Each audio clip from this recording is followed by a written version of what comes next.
ये गाय दूध की जगह खून दे रही थी। जब गांव वालों को पता चलता है कि रामानंद की गाय दूध की जगह खून दे रही है तो सारे गांव वाले स्वामी जी को लेकर रामानंद के घर पहुंच जाते हैं। स्वामी जी रामानंद के हाथ में चावल के दाने देकर गाय का चक्कर लगाने को कहते हैं। चक्कर लगाकर रामानंद देखता है कि सारे चावल काले पड़ गए हैं। तब स्वामी जी कहते हैं, इस गाय में काली शक्ति की छाया आ गई है, हमें इस गाय को मार देना होगा। गांव वाले कहते हैं, गाय को मारना पाप नहीं होगा क्या? स्वामी जी कहते हैं, मैं जानता हूँ, लेकिन गांव में आने वाले संकट से बचने का सिर्फ यही एक रास्ता है। दरअसल पिछली रात इस गांव में आसमान से एक उल्कापिंड गिरा था और उसी के बाद गाय की हालत ऐसी हो गई थी। सारे गांव वाले और स्वामी जी उस उल्कापिंड को बुरी शक्ति मानने लगे थे, लेकिन रामानंद की माँ चुपचाप गाय की रस्सी खोल देती है और गाय को भगा देती है। पूरा गांव उस गाय को पकड़ने के लिए उसके पीछे दौड़ पड़ता है। तभी विक्रम नाम का एक लड़का गाय को गांव वालों से मारपीट करके बचा लेता है। विक्रम एक साइंटिस्ट था और वो उल्कापिंड की जांच करने आया था। विक्रम स्वामी जी और गांव वालों से कहता है, ये कोई काली शक्ति या आत्मा नहीं है, ये बस एक आसमानी पत्थर है और इस उल्कापिंड के रेडिएशन की वजह से गाय दूध की जगह खून दे रही है। विक्रम स्वामी जी और गांव वालों को समझाता है और गाय को अपने पास रख लेता है। लेकिन एक दिन उसी उल्कापिंड के पास धुआं निकलने लगता है। उल्कापिंड की पास की जमीन से अचानक धुआं निकलने लगता है। विक्रम जमीन को थपथपाकर देखता है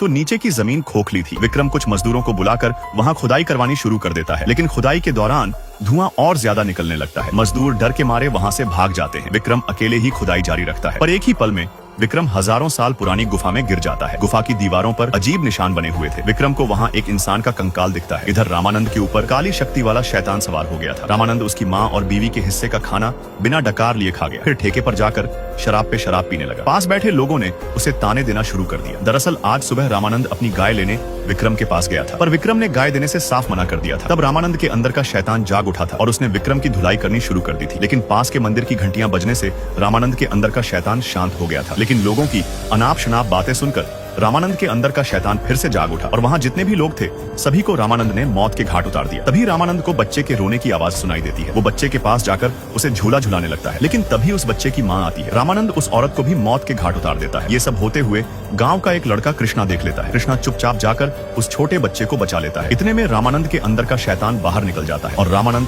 अपना सर पटक पटक के अपनी जान दे देता है। नान्या की गंदी नजर हमेशा गाँव की औरतों पर रहती थी। उसने कई मासूम औरतों की जिंदगी बर्बाद कर दी थी। एक दिन गाँव के एक किसान की पत्नी सुरभि, जो 4 महीने की गर्भवती थी, वो नान्या की हवस का शिकार बन जाती है। अपने जुर्म को छुपाने के लिए नान्या सुरभि को गोली मार देता है, लेकिन मरते समय सुरभि नान्या को श्राप देती है कि वो नान्या और उसके वंश को खत्म कर देंगी। उस दिन के बाद सुरभि की आत्मा अपना बदला लेने के लिए नान्या की हवेली में भटकती रहती है। अब नान्या डर के साए में जी रहा था। वो अपनी जान बचाने के लिए एक बाबा को बुलाता है। बाबा नान्या को एक कड़ा देता है और कहता है, जब तक ये कड़ा तुम्हारे हाथ में रहेगा सुरभि की आत्मा तुम्हारा कुछ नहीं बिगाड़ पाएगी। कड़ा पहनने के बाद नान्या फिर से खुद को ताकतवर समझने लगता है। अब नान्या की गंदी नजर उसकी साली रुक्मणी पर पड़ती है। एक दिन नान्या रुक्मणी के साथ जबरदस्ती करने की कोशिश करता है, लेकिन तभी नान्या की पत्नी लक्ष्मी वहां पहुंच जाती है और अपनी बहन को बचा लेती है। इस बात से नान्या गुस्सा हो जाता है और लक्ष्मी की बेरहमी से पिटाई कर देता है, जिससे लक्ष्मी की मौत हो जाती है। लक्ष्मी के मरते समय रुक्मणी ने लक्ष्मी से वादा किया था कि वो हमेशा उसके बच्चे का ख्याल रखेंगी। उसलिए रुक्मणी अपना सर मुंडन कर लेती है ताकि वो बदसूरत दिखे और नान्या की गंदी नजर उस पर दोबारा न पड़े। इन चारों औरतों के पति मुंबई में काम करते थे। उस वजह से वो कई सालों तक अपनी पत्नियों से मिलने तक नहीं आते थे। इसलिए ये चारों औरतें खुद को सेटिस्फाई नहीं कर पाती थी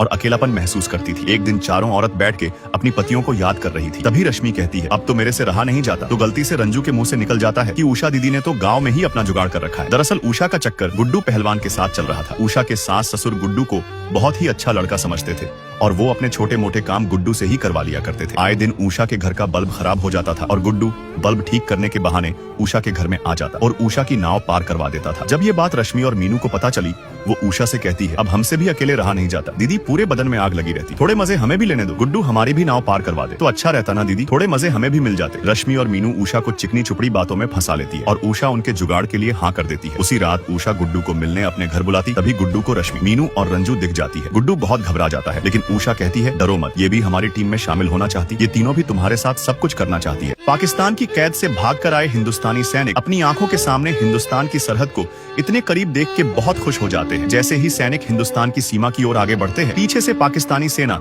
उन पर गोलियां बरसाने लगती है और एक हिंदुस्तानी सैनिक घायल हो जाता है। घायल सैनिक को पत्थर के पीछे बैठाकर एक हिंदुस्तानी जवान भारत की सीमा की ओर दौड़ पड़ता है। पीछे से पाकिस्तानी सेना लगातार उस पर गोलियां चलाती रहती है। गोलियां चलते देख हिंदुस्तानी सेना भी जवाबी फायर शुरू कर देती है, लेकिन हिंदुस्तानी सोल्जर देखता है कि गोलियां उन पर नहीं बल्कि एक पाकिस्तानी सैनिक पर चलाई जा रही है। यह समझ के ही हिंदुस्तानी सेना फायर रोक देती है। उधर वो हिंदुस्तानी सिपाही गोलियां खाते हुए लड़खड़ाते कदमों से किसी तरह हिंदुस्तान की सीमा में पहुंच जाता है। जैसे ही वह बोलने वाला होता है, मैं हिंदुस्तानी सिपाही हूं, उसी पल पाकिस्तानी सेना उसके सीने को गोलियों से छल्ली कर देती है और हिंदुस्तानी सैनिक जमीन पर गिर पड़ता है। जब हिंदुस्तानी सोल्जर पूछता है कि ये पूरा मामला क्या है, तो पाकिस्तानी कहते हैं ये एक भगोड़ा देशद्रोही है, चाहे तो इसका आई कार्ड चेक कर लीजिए। जैसे ही हिंदुस्तानी कैप्टन उनका आई कार्ड देखता है, वो आई कार्ड पाकिस्तानी आर्मी का था।